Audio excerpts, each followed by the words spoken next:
fighting for survival in the nightmare realm. The deadly battle against Freddy Krueger. As the sun began to set in Springwood, the sleepy town's streets became a quiet and peaceful place. However, in a small house on Elm Street, a group of teenagers were gathered for a sleepover. As they began to drift off to sleep, they found themselves in a shared nightmare. It was a place that defied all logic and reason, a place where reality was distorted and twisted into an endless maze of darkness. They were not alone in this nightmare, for a vengeful spirit named Freddy Krueger had entered their dreams. Freddy was seeking revenge on the children of those who had burned him alive years ago. He was a man with a scarred face and razor-sharp claws, and he was determined to make these teens pay for his suffering. As the teens stumbled through this surreal landscape, Freddy's laughter echoed all around them. They soon realised that they were not in control of their own dreams, and that Freddy could manipulate the very fabric of their subconscious minds.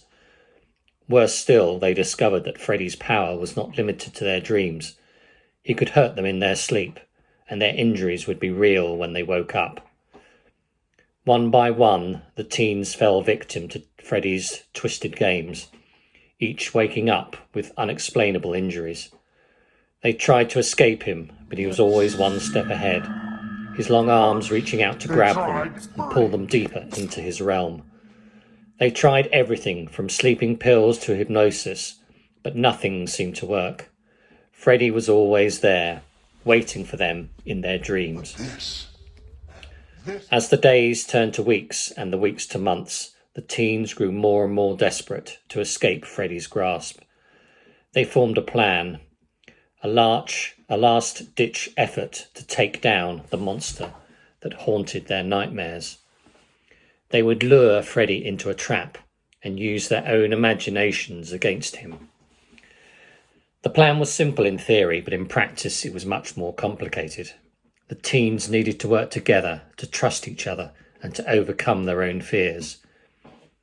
They began to practice lucid dreaming, to take control of their own dreams and turn them against Freddy. It wasn't long before Freddy caught on to their plan, and he was not amused. He began to attack the teens in their waking lives, breaking into their homes and attacking them when they were their most vulnerable. Forever! They knew they had to act fast, but it was too late. The night of the final showdown arrived. The teens gathered together, their hearts pounding with fear and excitement. They lured Freddy into their dreams, where they had prepared an elaborate trap.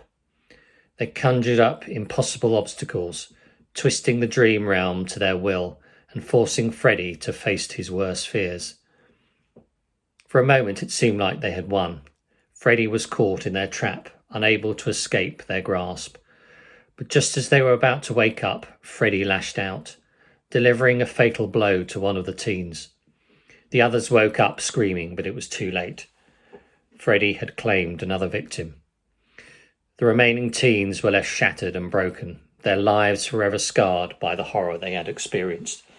They tried to move on, to forget about Freddy and the nightmares he had inflicted upon them.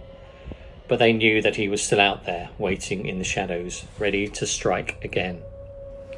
Years passed, and more teens fell victim to Freddy's grasp. His power only grew stronger, and he remained a dark and twisted presence in the small town of Springwood. The remaining teens tried to warn others, but few believed them. And so they were left to fight Freddy on their own, in a never-ending battle between the forces of light and darkness.